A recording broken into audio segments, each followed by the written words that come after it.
So the first feature in the Generative Reframe, if you filmed on 16.9 and you took close-ups of the messes, and in the end, you also need 9.16. And there's a situation where you filmed it in a way that doesn't fit 9.16 in a way that makes the composition really close, okay?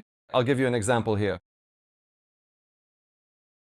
Normally, if I were to shoot it in 16.9, I would take the shot as it is and zoom in. I basically lose all the composition, and what Generative Reframe allows us to do is adjust the shot to 9.16, literally generating all the corners on both sides, and we get a shot with our original composition, and that's how we actually maintain our goal, what we wanted to do with the shots. Let's see how it all fits together. So I'm going to Generative here, Reframe, okay?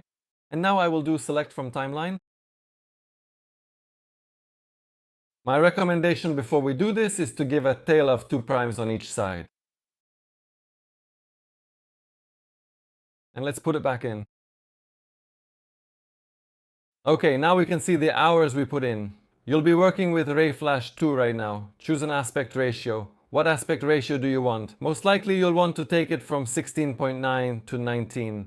I'll leave it like this. You can put in a format here for the part I want to complete in the shot. Okay, actually I want to talk about what will be on top and what will be on the bottom. Now, in general, most likely even without a format and without anything, if you click generate, you'll get a great result. Let's give it a moment and see what we get back. Okay, so we got our format back. We can see the shot here. Okay, if you want to do a full screen here and see it properly.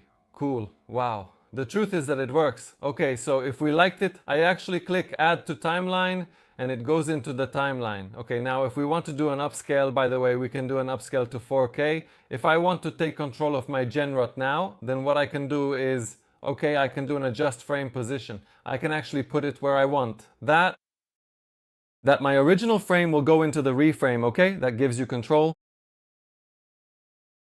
You have buttons here to align it, okay? And if you press long shift, it actually leaves it in the middle. Note that it could also be like this, okay? Usually we want to leave it in the middle, okay? Let's align it for a moment.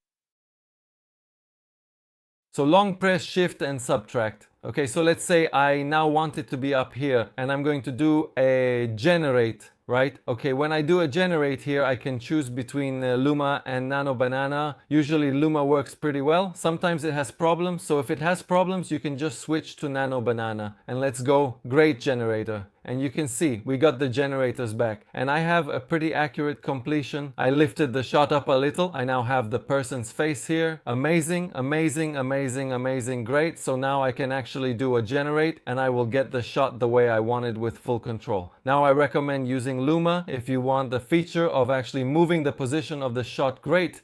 And we got our generator here again. I can put it in the timeline. I can upscale it to 4K if we just take it now to the timeline of 19, thanks.